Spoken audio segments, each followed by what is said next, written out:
విశాఖ ఎయిర్పోర్ట్లో Ebola వైరస్పై డిపార్ట్మెంట్తో airport authority సమావేశం నిర్వహించింది. ఈ సమావేశంలో customs, aviation, fire, CISF, airport authority అధికారులు పాల్గొన్నారు.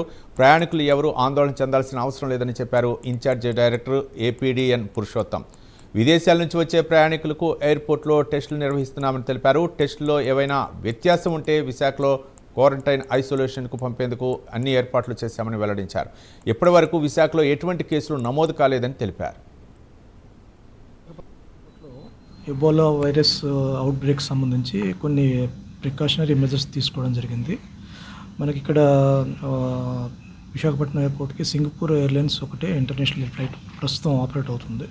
ఏపీహెచ్ఓ airport health organisation and state government వారి నుంచి ఒక మీటింగ్ కండక్ట్ చేయడం జరిగింది. దానిలో అందరూ ఎయిర్లైన్స్, తర్వాత ఇమిగ్రేషన్, కస్టమ్స్, మిగిలిన స్టేక్ హోల్డర్ అందరికీ ఈ ఎబోలా వైరస్ సంబంధించి వాళ్ళకి సెన్సిటైజ్ చేయడం జరిగింది. అలాగే ఇంటర్నేషనల్ పాసెంజర్స్ని వాళ్ళు అరైవ్ అయిన తర్వాత వాళ్ళని ఏ విధంగా ట్రీట్ చేయాలి, వాళ్ళకి ఏ విధంగా స్క్రీనింగ్ టెస్ట్ చేయాలి అనేది కూడా డిస్కస్ చేయడం జరిగింది. ప్రస్తుతం అయితే ఇంటర్నేషనల్ పాసెంజర్స్కి మేము థర్మల్ స్క్రీనింగ్ చేస్తున్నాము. వాళ్ళకి ఏదైనా సిమ్టమ్స్ కానీ అట్లాంటివి ఏమైనా ఉంటే వాళ్ళకి ఐసోలేట్ చేయడము, తర్వాత స్టేట్ గవర్నమెంట్ సంబంధించిన కొన్ని ఐసోలేషన్ క్వారంటైన్ సెంటర్స్కి వాళ్ళని తీసుకెళ్ళి అక్కడ వాళ్ళని క్వారంటైన్లో పెట్టడం అనేది జరుగుతుంది.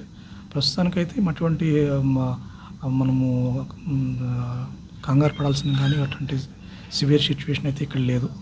కాబట్టి యాజ్ అ ప్రికాషనరీ మెజర్ కింద అన్ని రకాలైనటువంటి ఏవైతే సెంట్రల్ గవర్నమెంట్ ఇన్స్ట్రక్షన్స్ ఉన్నాయో, స్టేట్ గవర్నమెంట్ ఇన్స్ట్రక్షన్స్ అవన్నీ మేము ఇక్కడ విశాఖపట్నం ఎయిర్పోర్ట్లో ఇంప్లిమెంట్ చేస్తున్నాం.